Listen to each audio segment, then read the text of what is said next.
गुरु अमृत है जगत में, बाकी सब विष वेद। सतगुरु संत अनंत हैं, जो प्रभु से करा दे। बोलिए गुरुदेव भगवान की, बोलिए सच्चे दरबार की, सच्चे दरबार की।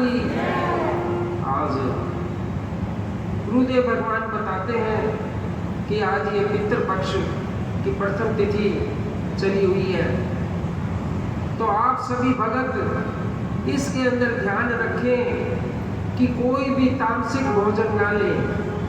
जितने भी तामसिक भोजन है वो कोई भी ना लें, और पूजा पाठ थोड़ी सी ज़्यादा कर दें। जो सवेरे भोग बनाए, भोग लगाए, ये 14 दिन के पितर है, और जिन पितरों का दिन आता है उसमें एक ब्राह्मण का भोजन निकाले, यथाशक्ति अनुसार उनको वस्त्र और भोजन प्रदान करें, क्योंकि ये करने से हमारे पितृदेव खुश हो जाते हैं।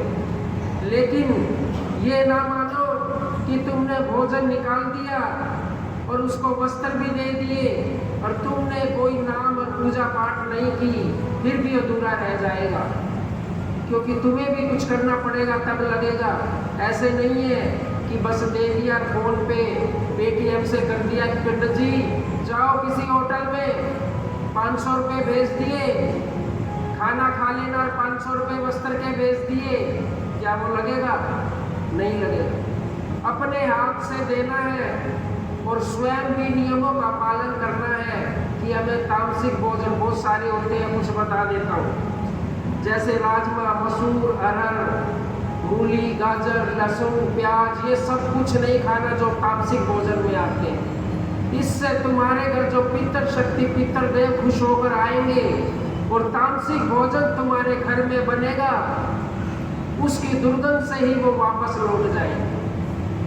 तो इसीलिए घर में कोई भी तामसिक भोजन ना बनाए और ना खाए। कह दो जय माता दी।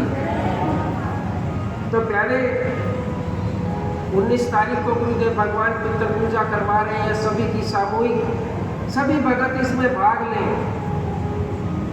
अपनी यथाशक्ति अनुसार इसके अंदर पितृ तर्पण या पितरों के लिए अनुष्ठान किया जाता है। हवन, पूजा पाठ, यज्ञ, सभी प्रकार की पूजाएं होती है।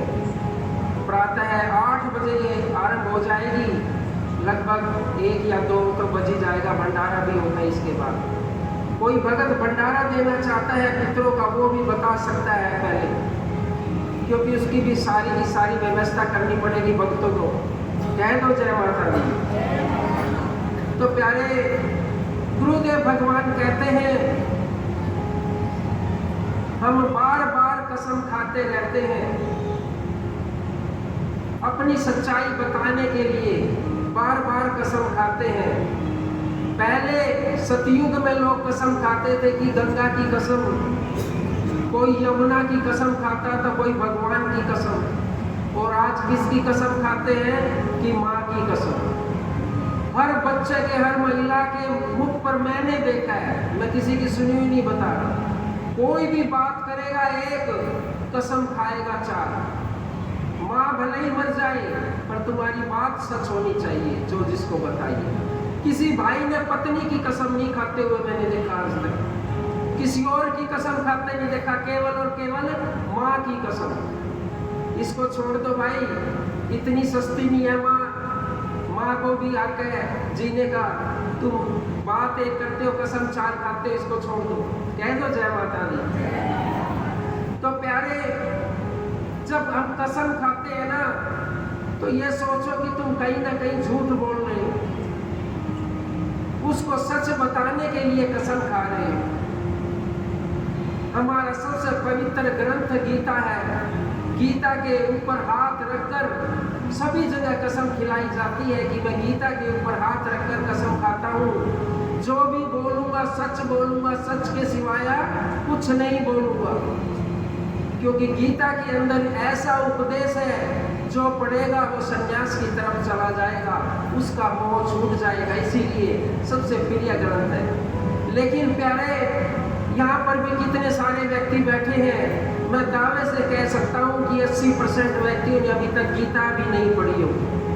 और जब गीता ही नहीं पढ़ी, उसके ऊपर कसम खाने से, हाथ रखने से, कसम खाने से क्या फायदा, जब तुम्हें यही नहीं मालूम कि गीता में लिखा क्या है और तुम कसम खा रहे हो सनातन धर्म की वजह से, हिंदू धर्म की वजह से। तुम झूठी खाओ सच्ची खाओ, कोई फर्क नहीं पड़ता। उससे पहले उस गीता को पढ़ना पड़ेगा। जब कसम खाओगे तो तुम्हें पता चलेगा कि वो खानी चाहिए कि नहीं खानी चाहिए। कह दो जय माता दी। तो प्यारे, ये ना करना कभी भी, क्योंकि जो हमारा धर्म है ना, वो हमें ही बचाना पड़ेगा। हम सबको कोशिश करनी पड़ेगी। कसम खाने से कोई बात सच नहीं होती। बात बताने से, गुरुदेव का जिस बात में जिक्र आ जाए वही बात अपने मुख से बोलना, और वो बात हमेशा सच्ची हो जाएगी। प्यारे, कसम खाने की जरूरत नहीं पड़ेगी। कह दो जय माता दी। तो प्यारे, ये जो धर्म है ना, जो तुम कथा सत्संग सुन रहे हो, मंदिर में आ रहे हो, गुरुदेव भगवान की शरण में बैठे हो, गुरुदेव भगवान का धर्म है तुम्हें सुंदर सुंदर सत्संग सुनाना। तुम गलत रास्ते पे हो, उसको सही रास्ते पे लाना, ये गुरुदेव का धर्म है। और तुम्हारा धर्म क्या है? गुरुदेव को देखना कि उनको किस चीज की परेशानी है। हम सत्संग में क्या कर सकते हैं कि कोई व्यक्ति कोई एक कार्य करे और वो 1000 व्यक्तियों के काम आए। कोई ऐसा किया गया कार्य है, वो धर्म कहलाता है। कह दो जय माता दी। तो प्यारे, एक बार बहुत ही गरीब व्यक्ति, सतयुग में बहुत गरीब, लालन पोषण नहीं चला। अब हम सोना चांदी हीरे जवाहरात रुपया धन अपनी जेब में रखते हैं ना सभी। और जब कुछ समय आ जाए खराब, तो सोचते हैं इस सोने को बेच देते हैं, 2 रुपए मिलेंगे, अपना काम कर लेंगे। चांदी बेच देंगे, रुपए कहीं और से उठा लेंगे, सोचते हैं हम सब लोग। लेकिन प्यारे, जब सतयुग था ना, तब ये रुपया धन काम नहीं आता था। वहां पर केवल धर्म काम आता था, और धर्म ही बेचा जाता था, धर्म ही खरीदा जाता था। ये कथा में मैंने पहले भी तुम्हें बताया था एक बार। वो बहुत गरीब व्यक्ति, खाने के लाले पड़ गए, कुछ नहीं। पति पत्नी ने युक्ति लगाई। महाराज अपने पति को बोला, हमारे पास कुछ अच्छे कर्म है, अच्छे धर्म है, क्यों ना हम जो हमारी नगरी का राजा है उसको बेच दें, और बदले में हमें रुपया धन मिल जाएगा, हमारी आर्थिक स्थिति चल जाएगी।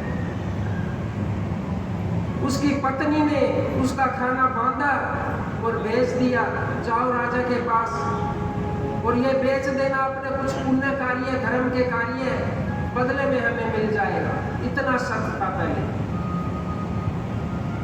अब हम छोड़ चुके हैं, इसीलिए तुम्हें सत्य नहीं लगता, अब भी है। तो प्यारे, रास्ते में उसने भूख लगी, दोपहर हो गई, सुबह से चलते, राजा के महल में नहीं पहुंच पाया था, दूर था। तो सोचा मैं खाना खा लेता हूँ, उसके बाद मैं महल में जाऊंगा और अपने पुण्य के कार्य, धर्म के कार्य राजा को बेच दूंगा, बदले में रुपया धन ले लूंगा। जब ये किया, जैसे ही रोटियां खोली, एक गाय आ गई, बहुत भूखी थी, खाने का आसपास कुछ नहीं था।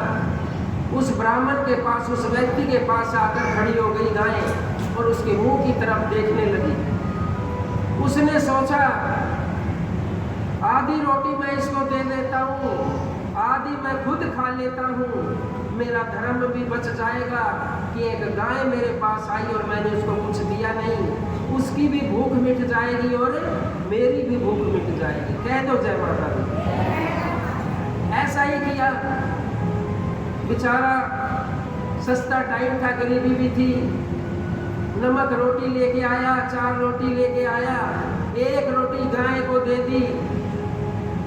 अब एक रोटी खाने के बाद गाय फिर उसकी तरफ देखने लगी। फिर सोचा 4 रोटियां हैं मेरे पास, 2 इसको दे देता हूँ, 2 मैं खा लूंगा। एक रोटी और गाय को दे दी, लेकिन गाय का शरीर इतना बड़ा, उसको 2 रोटी से कैसे उसकी भूख शांत होती। फिर गाय उस व्यक्ति की तरफ देखने लगी। उसने फिर कहा चल मैं एक खा लूंगा, एक रोटी खा लूंगा, एक रोटी खाने से मेरी भूख शांत हो जाएगी और ये भी, इसकी भी भूख शांत हो जाएगी। एक रोटी और दे दी, 3 रोटी गाय को दे दी, लेकिन गाय फिर उस व्यक्ति के मुंह की तरफ देखे कि मुझे कुछ और भी खाने को मिल जाएगा। कह दो जय माता दी। अब जब व्यक्ति ने देखा है तो दया भाव उत्पन्न हो गई। ऐसे ही बहुत सारे पुण्य कार्य उस व्यक्ति ने कमा रखे थे। वो 4थी रोटी भी गाय को दे दी, खुद पानी पीकर राम राम किया और महल की तरफ चलने लगे। महल में पहुंच गया, राजा के दरबार में अर्जी लगाई, अब भगवान कोई आया है महाराज, अपने पुण्य कार्य देने आया है, आप ले लो उनको, बहुत गरीब है लेकिन धर्म बहुत है उसके पास। क्योंकि गरीबी भले ही आ जाए, लेकिन अपने धर्म को खराब मत करना, कभी बिकने मत देना, गुरु नाम को खराब मत करना, कितना ही कष्ट आ जाए, क्योंकि एक दिन तुम्हें यही गुरु नाम और तुम्हारे द्वारा किया गया धर्म का कार्य तुम्हें ऊपर उठाएगा। फिर कह दो जय माता दी। जब लगाई, भगवान राजा के पास गए व्यक्ति और कहा, अपने गुरुजी को बुलाया महाराज ने, तो कहा गुरुजी देखो इस व्यक्ति का कौन सा ऐसा पुण्य कार्य है जो मैं खरीद लूं और बदले में कितना धन दे दूं, बताओ गुरुजी। क्योंकि सभी राजाओं के पास गुरुजी भी रहते।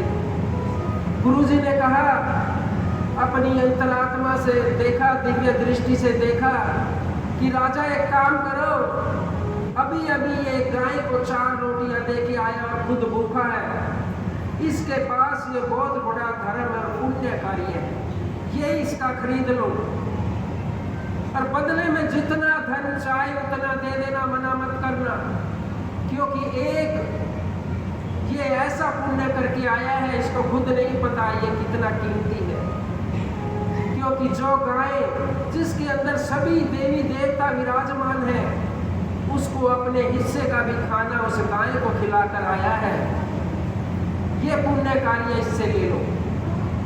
और संकल्प लिया राजा ने अपने हाथ में, वही पुण्य दोहराया, अब जो मैं अभी पुण्य करके आया हूँ, गाय को 4 रोटी देकर आया हूँ और खुद मैं भूखा हूँ, वो पुण्य मैं राजा को देता हूँ। संकल्प कर दिया, पहले संकल्प करते थे, अब भी करते हैं। और वो पुण्य करके तराजू में रख दिया और बदले में बहुत सारा धन चढ़ाया, लेकिन तराजू बराबर नहीं आया। इतना पुण्य कार्य, बहुत सारा और धन चढ़ाया, लेकिन तराजू बराबर नहीं आया।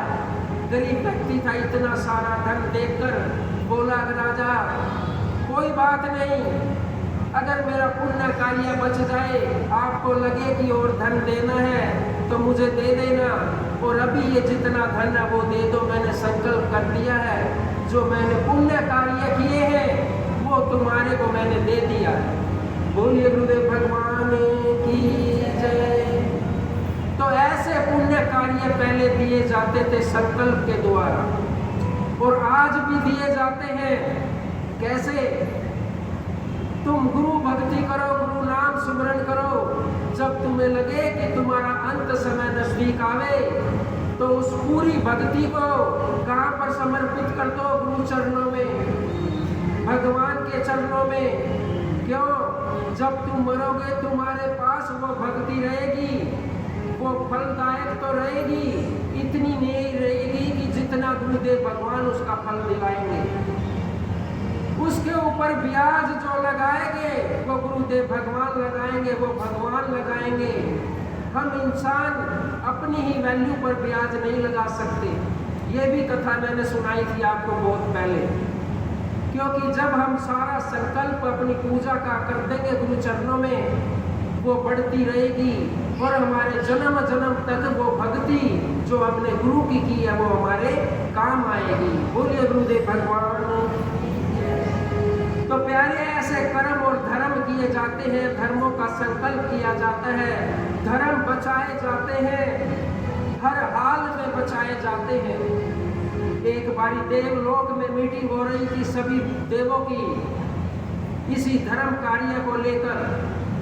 बड़ा सुंदर सत्संग है प्यारे, आनंद आ जाएगा। और जब आनंद आए ना तो इतनी सारी तालियां बजाना कि गुरुदेव भगवान खुश हो गए। जय माता दी। तो प्यारे, ऊपर देवलोक में मीटिंग हो रही थी, सभी ऋषिगण पहुंच गए। विश्वामित्र जी, वशिष्ठ जी और अन्य ऋषि, जमदग्नि, जो 7 हमारे ऋषि हैं, जो 7 गोत्र हैं, वो 7 अमर और चिरंजीवी हैं, वो सब पहुंच गए। मीटिंग कर चल रही देवी देवताओं के साथ। और उसके अंदर बात उठी कि ऐसा कौन है कि जिसके पास इतना धर्म हो, कि सबसे श्रेष्ठ व्यक्ति या देवी देवता कौन है जिसके पास सबसे ज्यादा धर्म हो। कह दो जय माता दी। वशिष्ठ जी ने कहा, वशिष्ठ जी गुरु थे, वशिष्ठ जी ने कहा ये जितने देवी देवता आज बैठे हैं ना, इनसे भी ज्यादा धर्म, इनसे भी ज्यादा कर्म पृथ्वी लोक पर एक व्यक्ति है जिसके पास सबसे ज्यादा धर्म है। अगर वो व्यक्ति आज के समय में ऐसा है, वो तीनों लोक में विचरण कर सकता है अपने धर्म के बल पर। उसने अपना धर्म कभी बेचा नहीं, कभी खंडित नहीं किया, अपने धर्म पर खड़ा रहा। विश्वामित्र जी बोले कि ऐसा व्यक्ति कौन जो देवताओं से भी ज्यादा धर्म लिए बैठा है, ऐसा व्यक्ति कौन? विश्वामित्र जी ने पूछा वशिष्ठ जी से। वशिष्ठ जी बोले कि ऐसा व्यक्ति है अयोध्या में, अयोध्या की नगरी का राजा। कौन? कि राजा हरिश्चंद्र। सबसे ज्यादा धर्म आज के समय में राजा हरिश्चंद्र के पास है, तीनों लोक में कहीं भी नहीं है इससे ज्यादा धर्म। राजा हरिश्चंद्र धर्मात्मा उनके नाम के सामने लगता है। वो अयोध्या के राजा, और भगवान श्री राम ने जन्म लिया अयोध्या में, उनके पूर्वज रहे हैं ये हरिश्चंद्र राजा जी। ऐसे जहां पर सबसे ज्यादा धर्म, वहीं तो भगवान जन्म लेंगे, ऐसे थोड़ी कहीं भी ले लेंगे। कितने सारे साधु संतों ने वहां पर अपना तपस्या की, पूजा पाठ की, ऐसे ऐसे बने, तब जाकर वहां पर भगवान जी आए हैं नारायण रूप। तो जब ये देखा कि सबसे ज्यादा धर्म राजा हरिश्चंद्र के पास है, वो उसने किसी भी कीमत पर अपना धर्म खराब नहीं किया, ना बेचा, ना कभी धर्म को किसी से या किसी का भी खंडित भी नहीं होने दिया अपनी प्रजा में, सबका धर्म और कर्म बनाए रखा। अब विश्वामित्र जी को यह बात सुनी तो थोड़ी सी चुभी। बोले कि हम लोग दिन रात तपस्या करते हैं, हमारे बराबर का धर्म भी नहीं है, हमारे से ज्यादा धर्म राजा हरिश्चंद्र के पास है। तो क्यों ना उस व्यक्ति की परीक्षा ले लें जो धर्म में इन देवी देवताओं से भी ऊपर है। कह दो जय माता दी। तो परीक्षा लेने का मन विश्वामित्र जी का हो गया कि मैं परीक्षा लूंगा ऐसे व्यक्ति की, या तुम वैसे ही बता रहे हो कि वो धर्म में सबसे ऊपर है? नहीं नहीं प्रभु। वशिष्ठ जी बोले नहीं नहीं, आप परीक्षा लो। और आज तक बहुत सारे देवी देवताओं ने भी ले ली, लेकिन वो अपना धर्म नहीं छोड़ा। विश्वामित्र जी बोले कि ऐसी परीक्षा लेंगे, या तो छोड़ जाएगा या बिल्कुल अमर हो जाएगा। कह दो जय माता दी। तो प्यारे,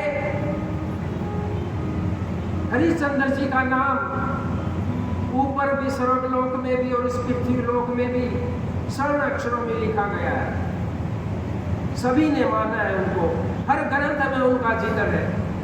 तो जब परीक्षा लेने की बारी आई, विश्वामित्र जी आ जाते हैं राजा हरिश्चंद्र के दरबार में पहुंच जाते हैं, क्योंकि सारी माया विश्वामित्र जी ने रच दी कि मैंने परीक्षा लेनी है, देखना है इसके अंदर कितना धर्म है, आगे ये धर्म बेचकर जाता है या अपने धर्म पर खड़ा रहता है। तो प्यारे, हम लोग राजा हरिश्चंद्र नहीं बन सकते, लेकिन थोड़ी थोड़ी कोशिश जरूर करना। ये कथा, ये सत्संग किसी किताब में नहीं है, केवल और केवल धार्मिक ग्रंथों में है, किसी स्कूल की किताब में नहीं पढ़ाया जाता। तो जो ये आने वाले बच्चे हैं, इनको नहीं पता सच की ताकत क्या होती है, धर्म क्या होता है और हमारा कर्म क्या होता है। इसीलिए बच्चों को एक न एक धार्मिक ग्रंथ, एक अध्याय प्रतिदिन पढ़ाएं। उससे इन बच्चों को पता चलेगा कि हमारे धर्म में कितनी ताकत है। लेकिन किसी के पास प्यारे समय नहीं है, ये मोबाइल ऐसे मिल गए हैं। अब बोलेंगे गुरुदेव भगवान गुरु नाम ले लो, और इस मोबाइल में रिकॉर्ड कर दिया गुरु नाम और कान के पास लगाया और सो गया। गुरु नाम तो ले रहा है मोबाइल और तू सो रहा है, ऐसा आ गया। ऐसे कह दो जय माता दी। तो तुम प्यारे ऐसे मत करना। और आज देखो चंद्र ग्रहण भी है। कौन कौन चाहता है गुरु नाम सिद्ध हो जाए? हाथ खड़े करो, कौन कौन चाहता है? सभी चाहते हैं ना? तो एक काम करना, 9 बजे ठीक नहा धोकर बैठ जाना। 9 बजे के बाद बैठ जाना। कंबल का आसन लगा लेना, गर्म कपड़े का, कोई भी कॉटन का नहीं, गर्म कपड़े का आसन लगाना। एक जल की लुटिया भर के रख लेना और गुरु नाम की 11 माला कर देना। मंत्र भी सिद्ध हो जाएगा। चंद्र ग्रहण है, देख लेना करके। और कहीं भी फंस जाओ, केवल 5 बारी गुरु नाम जप लेना, गुरु की शक्तियां तुम्हारे इर्द गिर्द खड़ी हो जाएंगी। कह दो जय माता। यह आजमा के देख लेना, आज बिल्कुल पक्का हो जाएगा। मन और भाव शुद्ध रखना, खराब मत करना, नहीं तो होगा। किसी लालच के वशीभूत सिद्ध मत करना, प्रेम पूर्वक सिद्ध करना। गुरुदेव भगवान मेरी रक्षा करना और मुझे भी ऐसा कर दो कि मैं किसी के काम आ जाऊं, इस भाव से करना, तब होगा। तो भगवान विश्वामित्र जी पहुंच जाते हैं राजा हरिश्चंद्र के पास दरबार में।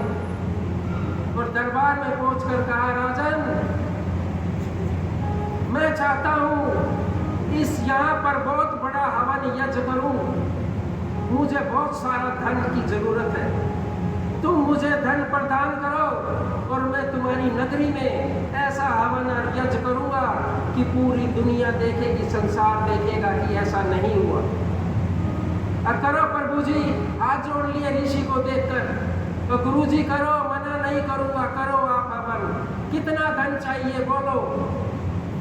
कि धन तो बहुत चाहिए, क्योंकि हवन यज्ञ भी ऐसा बड़ा करूंगा कि कोई नहीं कर पाए। विश्वामित्र जी ने कहा, बताओ गुरुजी कितना धन चाहिए? गुरुजी ने बताया कि मुझे इतना धन चाहिए। कितना? कि इतना, 1 हाथी पर मैं बैठ जाऊं, ऊपर हाथी पर, और 1 रुपए का मैं सिक्का लूं, उसको जोर से हवा में उछालूं, जहां तक वो जाएगा उतना बड़ा ढेर सोने का मुझे चाहिए। कह दो जय माता। इतना बड़ा ढेर मुझे सोने का चाहिए, विश्वामित्र ने बोला। लेकिन राजा था चक्रवर्ती हरिश्चंद्र, अयोध्या के राजा थे, बहुत धन था, सम्राट था। बोला ठीक है गुरुजी, इतना धन दे दूंगा। हाथी पर चढ़ जाना, 1 रुपए का सिक्का उछालना, जहां तक जाएगा वहीं तक सोने का ढेर लगा दूंगा। आप अपना हवन यज्ञ पूजा पाठ कर लेना। वचन ले लिया। देखो कभी मुकर जाओ, एक काम करो, फिर अभी मुझे हवन करने में 3-4 महीने लगेंगे और इतना सारा धन मैं साधु संत आदमी कहाँ पर रखूंगा? ये मेरी धरोहर तुम रख लो राजन। राजा को बोलता है, राजा हरिश्चंद्र को, कि ये मेरी धरोहर है, इतना सारा धन जो तुमने मुझे देने का वादा किया, इसको 2 महीने 3 महीने तक तुम रखो, जब आवश्यकता होगी हवन करूंगा तब लूंगा, क्योंकि बाहर तो कोई लूट लेगा और इतना सारा मैं लेके भी नहीं जा सकता। कह दो जय माता दी। लेकिन भगवान वशिष्ठ उनकी विश्वामित्र जी के बनाया रचाया खेल, सभी देवी देवता भी इसके अंदर शामिल। बड़ी परीक्षा की बारी आ गई। विश्वामित्र जी महल से बाहर गए और अपनी शक्ति से एक सुंदर कन्या बना दी, बहुत सुंदर, जैसे अप्सरा उतर कर आ गई अपनी शक्ति से, और राजभवन में भेज दिया, जाओ राजा हरिश्चंद्र बैठा है, उससे विवाह कर लो जाकर। और विश्वामित्र जी महल के बाहर कन्या भेज दी अंदर, बहुत सुंदर अप्सरा उतारती कोई सड़क से, और राजा से कहा कि राजन, तुम बहुत धर्मी हो, बहुत कर्म करते हो, पूरे संसार में तुम्हारा नाम है, मैं तुम्हारी इस प्रकार की क्रिया से, जो सद्विचार तुम्हारे पास है, तुम दुनिया का भला करते हो, मैं इससे प्रभावित हो गई हूँ और मैं तुमसे विवाह करना चाहती हूँ, तुम मुझसे विवाह करो। कौन कह रहा है? जो विश्वामित्र जी ने राज दरबार में भेजा। अब राजा अपनी गद्दी से खड़ा हो गया, बोला, अक नहीं देवी, मेरा तो शादी हो चुकी है, एक बच्चा भी है, रोहित उसका नाम है, और शादी हो चुकी है, और मैं अपना धर्म खराब नहीं करूंगा। जब मेरी शादी हुई थी हिंदू रीति रिवाज से, देवी देवता भी आए थे, वहां पर वचन दिए थे कि जब तक मेरी पत्नी है, जब तक किसी और स्त्री का मुख ऐसा प्रेम भाव से नहीं देखूंगा, काम भोग से नहीं देखूंगा, मैं अपनी प्रतिज्ञा पर, अपने धर्म पर खड़ा हूं, मैं तुमसे शादी नहीं कर सकता। कह दो जय माता दी। जब ये सारी बात हो गई, आपस में कवा सुनी बड़ी, तो विश्वामित्र जी भी अंदर आ जाते हैं। विश्वामित्र जी अंदर आए, बोले, राजन, ये मेरी पुत्री है, इससे तुम शादी करो, ये भी आप ही की तरह पराक्रमी है, सद्भाव है, विचार है, आपके राज्य को और भी आगे बढ़ा देगी, ऐसे ही धर्म के कार्य करती है मेरी पुत्री भी, इससे शादी करो। राजा ने फिर हाथ जोड़े, नहीं गुरुदेव, मैं इससे विवाह नहीं कर सकता, अगर मैं इन विवाहों के बंधन में बंधता चला गया तो मैं अपना धर्म भूल जाऊंगा। मैं यहाँ पर विवाह करने के लिए राजा नहीं बना हूँ, मैं यहाँ पर इस प्रजा की सेवा करने के लिए राजा बना हूँ। मैं इस भोग विलास में नहीं उलझना चाहता, और जो देवी देवता ने मेरा विवाह करवाया है मैं उससे संतुष्ट हूँ, अन्यथा कोई भी संसार की स्त्री मेरे लिए माँ के समान है। कह दो जय माता। जब विश्वामित्र जी ने यह सुना तो सोचने लगे कि जैसे देवी देवता बता रहे थे ना, बिल्कुल ठीक ऐसा ही, लेकिन अभी परीक्षा शुरू नहीं हुई, होने वाली थी। बोले, राजन, एक काम करो, क्या कर सकते हो तुम इसके लिए? कि गुरुजी, मैं कुछ भी कर सकता हूँ, लेकिन इससे विवाह नहीं करूँगा और कभी नहीं करूँगा, जो आप बोलोगे वो कर दूंगा, ये राजपाट छोड़ दूंगा, किसी जंगल में चला जाऊंगा, भीख मांग कर खा लूंगा, अपनी पहचान छुपा लूंगा, लेकिन अपना धर्म नहीं बेचूंगा, अपना धर्म नहीं छोड़ूंगा। जिस धर्म की वजह से राजा हरिश्चंद्र को जानते हैं वो सब मिट्टी नहीं करूंगा। अब विश्वामित्र जी ने बात पकड़ ली, राजन, तुम अपना राज्य छोड़ सकते हो, किसको दे सकते हो? क्या मुझे दे सकते हो ये राज्य? हाथ जोड़ लिए। बोले हाँ दे सकता हूँ गुरुजी, आओ। ऊपर बिठाया, राज अभी तिलक किया और अपना मुकुट विश्वामित्र जी के ऊपर लगा दिया और गद्दी पर बिठा दिया और नीचे खड़ा हो गया। गुरुजी ये कर सकता हूँ लेकिन अपना धर्म नहीं बेचूंगा हर हाल में। तो ठीक है, ये राज वाले वस्त्र जो राजा वाले पहने हो निकाल दो इनको, क्योंकि अब राजा मैं हूँ। विश्वामित्र जी बोले क्योंकि तुमने अभी अभी संकल्प किया है कि राजा मैं हूँ। ये सारे वस्त्र निकाल दो और मेरे महल से निकल जाओ। और सुनो, जैसे ही जाने लगा, इधर आओ, और जो तुमने मुझे धन देने के लिए बोला था वो कब दोगे? मुझे हवन करना है। कह दो जय माता दी। माया में फंसा लिया। भगवान जी, गुरु जी, जो आपका धन था वो राजमहल में ही जमा है और राजमहल आपको दे दिया, सारा का सारा राजपाट आपको दे दिया, अब मेरे पास कुछ नहीं है। विश्वामित्र जी बोले नहीं, जो तुमने मुझसे वादा किया था कि इतना सारा धन देना है वो धन मुझे तुम्हें देना पड़ेगा।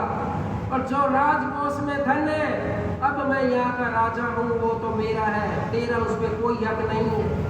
लेकिन वो धन दो जिसका मुझे यज्ञ करना था, हवन करना था, वो धन मुझे चाहिए। बहुत परेशान हो गया, बोला गुरुजी एक काम करो, 1 महीने का समय मुझे दे दो, 1 महीने का, मैं आपको आपका पूरा धन ब्याज सहित वापस दे दूंगा जो मैंने आपको वहां करी। अब ठीक है, ज्यादा देर मत करना, नहीं तो बहुत दिक्कत हो जाएगी और मुझे हवन करना है। तीनों राजभवन से नॉर्मल वस्त्र पहनकर, साधारण व्यक्ति बनकर राजभवन से निकल गए पैर। केवल किस बात पर? धर्म की बात पर राजपाट छोड़ दिया और भी धन देने की जो बात स्वीकार किया था वो भी होगी। लेकिन प्यारे, आजकल तो कोई किसी को 2000 रुपये दे दे, उसके 2 साल चक्कर कटाएंगे, देंगे नहीं आराम से। और एक शब्द और बोलेंगे साथ में, अरे भाई मैं कोई शहर छोड़ के थोड़ी जा रहा हूँ, तेरे 2000 तो ले लेना खाते पीते।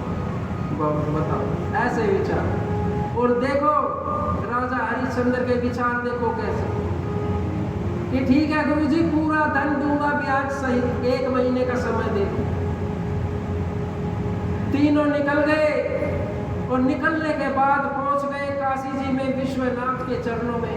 वहां पर आराधना की कि भोलेनाथ मुझे बचाओ, बड़े संकट में फंस गया हूँ, चाहे कुछ भी हो जाए। संकल्प ले लिया एक और, कुछ भी हो जाए, हम सब मर जाएं, मैं मर जाऊं, पर मेरा धर्म नहीं बिगड़ना चाहिए। एक संकल्प और ले लिया। कह दो जय माता। जब देखा, बहुत कोशिश की राजा ने, लेकिन धन इतना जितना बताया था कैसे इकट्ठा होगा। 29 दिन हो गए, 29 दिन कोई भी कार्रवाई नहीं बनी। विश्वामित्र जी पहुंच गए अपनी शक्ति के द्वारा राजा हरिश्चंद्र के पास। बोले राजन, मेरा धन दो, 1 दिन शेष रह गया, मुझे हवन करना है। तुमने बोला था कि इतना धन मैं तुम्हें दूंगा और मेरा धन तुम्हारे पास सुरक्षित रखा है, वो मुझे दो। अब बड़े फंस गए बेचारे। बोले एक काम करो गुरुजी, आज 29 दिन हो गए, 1 दिन और शेष है, 1 दिन का टाइम दो, परसों मैं आपका धन देता हूं। राजा हरिश्चंद्र को कुछ ना सूझा, चले गए नगरी में। कहां पर चले गए? जहां पर आदमियों का सौदा किया जाता था। आदमियों को पहले बेचा जाता था दास और दासी बनाकर। कितना रुपया धन दे देंगे और ये दास मेरा हो जाएगा, ये दासी मेरी हो जाएगी। ऐसे पहले बाजार लगते थे, बेचे जाते। वहां चले गए, अपनी पत्नी, जो उसकी पत्नी थी तारा, एक काम करो स्वामी, मुझे इस बाजार में बेच दो, मैं किसी की दासी बन जाऊंगी। अगर बदले में कोई इतना धन तुम्हें दे दे जो हम गुरुजी को दे दें और हमारा कर्जा भी उतर जाएगा। अब लगाई बोली बाजार में, और बोली लगाने कौन आए? स्वयं महादेव और पार्वती जी दोनों, क्योंकि सभी देवता शामिल थे। तो आ गई नीचे, ब्राह्मण का वेश भरा, बाजार में बोली लगाई, कितने दाम दे देंगे? कितने? राजा ने फिर बताया कि इतने। तो बोला नहीं इतने नहीं दे पाऊंगा, इसके आधे दाम दे देंगे, आधा धन दे दूंगा। भोलेनाथ बोले ब्राह्मण के वेश में, अब ठीक है ले जाओ, आधे दाम दे दो, आधा धन रोक लिया, अब दे देंगे, कल दे देना, ठीक। ले गए, जैसे उसको ले जाने लगे तो रोहित 5 साल का बच्चा वो भी रोने लगा अपनी माँ को देख के, क्योंकि 5 साल का बच्चा अपनी माँ के बिना थोड़ी रह सकता। तो जब ये देखा उस पंडित ने तो बोला ठीक है, इसको भी साथ ले लो, इसके बदले में भी मैं थोड़ा धन दे दूंगा। राजा ने वही किया। रोहित और अपनी पत्नी तारा को एक सेठ जी के यहाँ भेज दिया, जो भगवान शिव का अवतार लेकर माता पार्वती और शिव बाबा आए थे, उनके घर भेज दिया। अब भी इतना धन इकट्ठा नहीं हुआ जितना धन विश्वामित्र जी को चाहिए था, अभी भी शेष रह गया। शाम हो गई, सब जगह बोलता रहा, अपनी बोली लगाई, कोई मुझे ले लो। पूरी नगरी में घूमा कि कोई व्यक्ति मुझे खरीद लो, बदले में धन चाहिए, बहुत जरूरी है। लेकिन जब देखा यमराज स्वयं आए। कौन थे यमराज? जो वहाँ पर शमशान के अंदर उसका काम करते हैं, जल्लाद का, जो मुर्दे वगैरह फूकते हैं, वो बनकर आ गए। यमराज जी अब बोले ठीक है, मुझे एक व्यक्ति की जरूरत है, शमशान में काम करना पड़ेगा, अब कितना धन दोगे? अब मुझे इतना चाहिए। ठीक है, इतना ही दे दूंगा। पूरा धन इकट्ठा किया और विश्वामित्र जी को दे दिया और चले गए। कहाँ पर चले गए? शमशान में चले गए। आज भी काशी जाओगे ना, अभी बहुत सारे भगत गए थे, इनको भी दिखाया था। राजा हरिश्चंद्र शमशान घाट है वहाँ पर आज भी। ये ना समझना खत्म हो गया, देखा था ना सबने। आज भी वहाँ पर ऐसे ही मुर्दे फूकते हैं, शांत नहीं होता, चलते ही रहता है, क्योंकि भगवान शिव की नगरी है काशी। कहते हैं काशी के अंदर जिसका भी अंतिम संस्कार हो जाए सीधा मोक्ष की प्राप्ति हो जाती है। इसीलिए दूर दूर से लोग मरने के बाद अंतिम संस्कार काशी किया जाता है। फिर उस काशी में राजा हरिश्चंद्र एक शमशान में काम कर रहे थे और उसने बोल दिया शमशान वाले ने, अब जो भी व्यक्ति आएगा एक सोने का सिक्का लेना, तब जाके मुर्दा फूकने देना, नहीं तो नहीं। कह दो जय माता दी। बड़ी हालत दयनीय हो गई, लेकिन परीक्षाएं खत्म नहीं हुई प्यारे। परीक्षा ऐसे ही चलती रही। जो माता पार्वती थी उसने भी बड़ा क्रूर रूप तारा के साथ किया, बहुत सताया, क्योंकि ये देखना चाहते थे भगवान भी, और भगवान से ज्यादा धर्म राजा हरिश्चंद्र के पास कैसे। कह दो जय माता दी। तो ऐसे ही पूरा दिन काम करवाती थी और 1000 तरह की गाली देती थी, अब ताकि कभी ना कभी दुखी होकर ये यहाँ से भागेगी और इसका धर्म खत्म हो जाएगा और साथ में राजा का भी धर्म खत्म हो जाएगा। लेकिन गई नहीं, धर्म नहीं छोड़ा, बहुत सताया। दोनों ने, भगवान शिव ने, माता पार्वती ने, जिस वेश में आए थे, लेकिन धर्म खत्म हुआ नहीं हुआ। लेकिन एक दिन क्या किया, अब ये सारी चीजें देखकर ऐसे के ऐसे चलता रहा और तीनों सामान्य रूप से रहने लगे। लेकिन अभी देवी देवताओं का या ऋषियों का अभी ये नहीं हुआ, परीक्षाएं खत्म नहीं हुई। रोज 5 साल का बच्चा रोहित जंगल में और बच्चों के साथ लकड़ी लेने जाता था। घर से दूर चला गया लकड़ी लेने, वहां पर की माया। विश्वामित्र जी ने एक सांप को बोला कि इसको डस लो। रोहित को जंगल में डस लिया, हरिश्चंद्र का बेटा रोहित वहां पर डस लिया।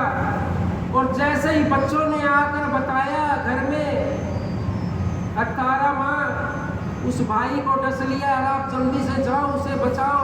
और बच्चों ने बताया, लेकिन तभी उसने जो पंडिताई थी जिनके घर में दासी बन के गई थी, रोक लिया। रुको, ऐसे नहीं जाना है, जब मैं बोलूंगी तब जाओगे।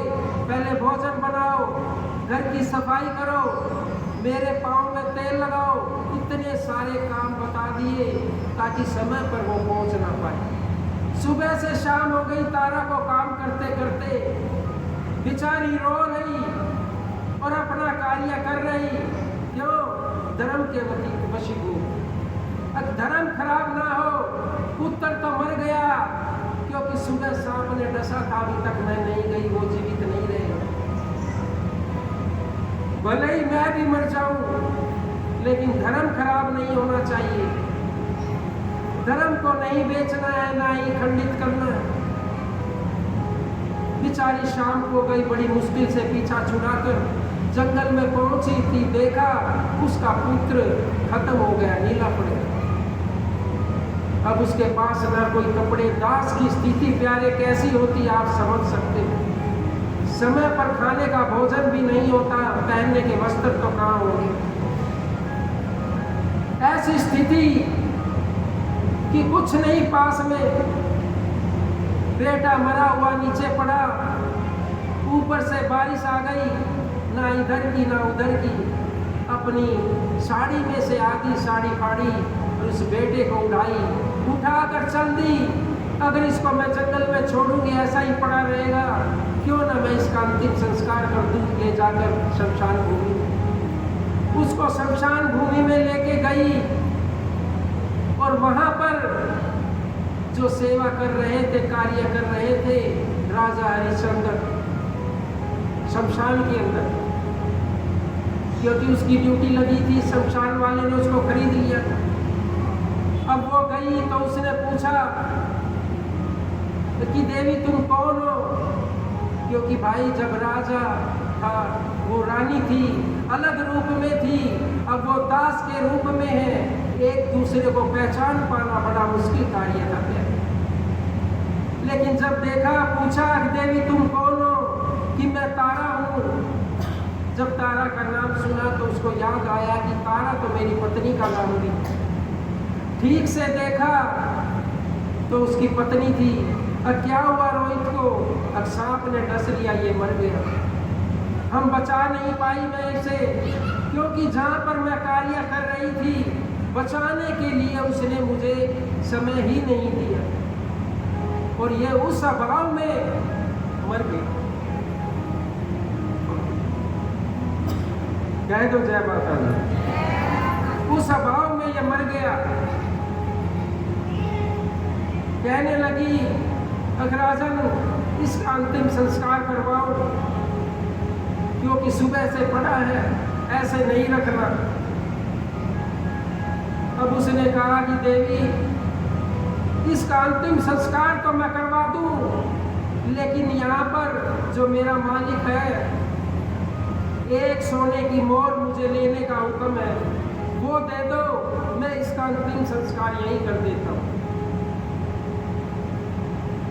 अब उसके पास मोहर का, उसके पास तो खाने तक का नहीं था, पहनने के कपड़े नहीं थे सही से, वो सोने की मोहर कहाँ से लाती? रोहित को वहीं पर छोड़कर उसके पिता के पास, वो भी अपने धर्म पे खड़े थे।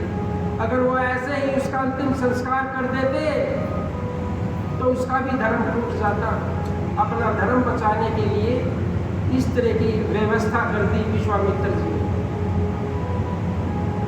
कि एक काम करो राजन, मैं अपने जहाँ पर मैं कार्य करती हूँ, जिन लोगों ने मुझे खरीदा है, मैं वहाँ पर जाती हूँ, एक सोने की मोहर लेकर आती हूँ, फिर तुम इसका अंतिम संस्कार कर देना।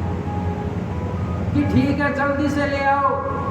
मैं इतने तैयारी करता हूँ, इसका अंतिम संस्कार लेकिन तब होगा जब तुम एक मोर सोने की लाओगे, नहीं तो जैसे पड़ा है ऐसे ही पड़ा रहेगा, ऐसे ही रहेगा और कुछ ना होगा। वो बेचारी भागी गई सेठ जी के घर जिन्होंने खरीदा था, और इसी बीच विश्वामित्र जी की माया ने उसी घर में चोर भेज दिए, चोर वहां से खूब सारा धन इकट्ठा किया और भाग गए। और किसके घर में भेजे? भोले भंडारी, माता पार्वती, सब उनकी माया रचाई। अब जैसे ही वो जाने लगी और वो ढूंढने के लिए बाहर आए कि कौन हमारा धन ले गया, अब इतनी रात को कौन मिलता, वो तारा उनको मिल गई। उसने कहा हो ना हो इसी तारा ने हमारे घर चोरी की है, ना पकड़, यही धन लेकर भागी है, नहीं तो इतनी रात इसका बाहर क्या काम, आराम से घर में रहती, किस लिए गई, इसी को पता है धन कहाँ पर है। वहीं पर सिपाही खड़े थे, उसको पकड़वा दिया, हमारे घर चोरी की है और पूरा धन इस महिला ने लूट लिया है। अब इसको राजा को बोलो कि इसको फांसी की सजा हो जाए। कैसे धर्म बचाने के लिए कैसी कैसी प्रॉब्लमें आई। सतयुग की बात है प्यारे, कथा आज कर रहे हैं कलयुग में। कथा सत्संग उन्हीं का होता है जिनमें कुछ बात होती है। तो प्यारे, सैनिकों ने पकड़ा, राजा के दरबार में अर्जी लगाई रात को ही, क्योंकि उस समय कोई चोरी नहीं करता था, और जो चोरी करता था उसको मृत्यु दंड दिया जाता था। अब राजा ने सोते सोते सपने में बोल दिया रात को, महाराज एक चोर पकड़ा है, पूरा घर साफ कर दिया, कोई अता पता नहीं। अब चोर की सजा तुम्हें पता है ना क्या है, कि हाँ मृत्यु दंड, फांसी दे दो, जाओ। भेज दिए। रात को जल्लाद नहीं मिला तो शमशान घाट ले गए कि वहाँ पर जल्लाद रहता है, कोई इसको फांसी दे देगा या इसका सर काट देगा। शमशान घाट में ले गए, रोहित पहले से पड़ा है और राजा उधर शमशान का कार्य कर रहा है, और वो तारा वहाँ पर काटने के लिए लाई गई है, किसको फांसी की सजा दे दो उसी शमशान में। कह दो जय माता दी। तो प्यारे, वहाँ पर लाया गया, ऐसे लकड़ी का होता था, पहले गर्दन फंसा देते थे, तलवार से काट देना, लकड़ी में फंसा दिया तारा को। और शमशान घाट में जो जल्लाद था वो था नहीं, जल्लाद की जगह जो कार्य कर रहा था वो था राजा हरिश्चंद्र। अब सैनिकों ने बोला कि जल्लाद इस महिला का सिर काट दो, ये राजा का हुक्म है। अब जब उसने देखा अब ये तो तारा है, एक सोने का मोहर लेने गई थी और ये कैसे फंस गई। हाथ कांपने लगे राजा के कि कैसे इसका सर काटूं। पूरा परिवार यहीं पर इकट्ठा हो गया। तो तारा ने कहा कि राजन आंखें बंद कर लो और मैं भी, लेकिन धर्म खराब मत करो। और जो राजा ने बोला है ना सर काट दो तो काट दो। राजा हरिश्चंद्र ने तलवार उठाई, जैसे ही काटने वाला था विश्वामित्र वहां पर आ गए और हाथ पकड़े। हाथ पकड़कर बोले कि राजा तुम अपने धर्म पे हो, ये हम तुम्हारी सब लोग साधु संत मिलकर, देवी देवता मिलकर तुम्हारी परीक्षा ले रहे थे, लेकिन तुम अपने धर्म पर पूरे खड़े हो। तुम्हारी बराबरी कोई देवी देवता नहीं कर सकता। सभी भगवान आ गए, भोले शिव आ गए, माँ पार्वती आ गई जिसके घर में वो कार्य कर रही थी, यमराज आ गया जिसने उसको रोहित को डसा था, सब वहाँ पर आ गए, सबने हाथ जोड़े और रोहित को ठीक किया अपनी शक्ति से। फिर से राजा हरिश्चंद्र को दोबारा से राजा स्थापित किया और अपनी, लेकिन किसी भी सूरत में अपना धर्म नहीं बेचा। लाख परीक्षाएं आई, सभी ने ली, लेकिन डगमग ना हुआ। जो इतना भगत आदमी है उसको भी पता है कि मेरी परीक्षाएं चल रही हैं, लेकिन अपना धर्म मत छोड़ना। किसी के बहकावे में आकर अपने गुरु की कभी बुराई मत करना प्यारे, क्योंकि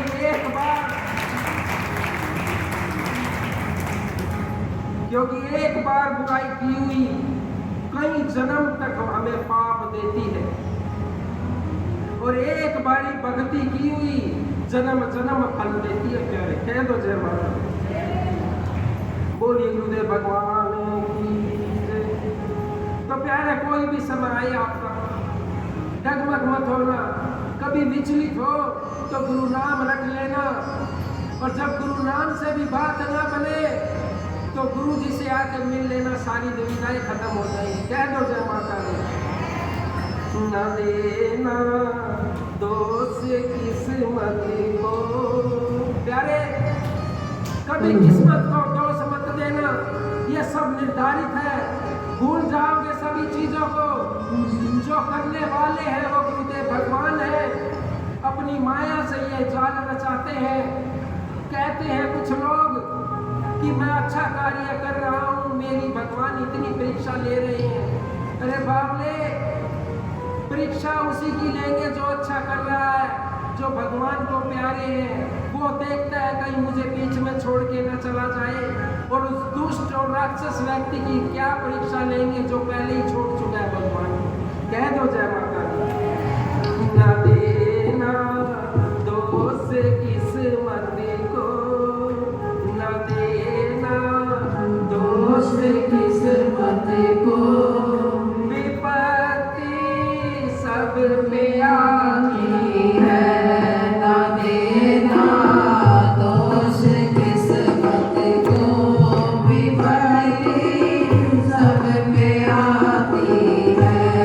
विपत्ति सब पे आती है, विपत्ति सब पे आती है, विपत्ति सब पे आती है, विपत्ति सब पे आती है।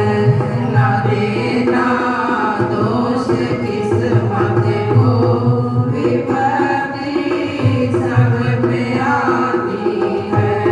न देना दोष किस्मत को, विपत्ति सब पे आती है।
विपत्ति से तो ना तो श्रवण बचा, ना श्रवण के माँ बाप बचे।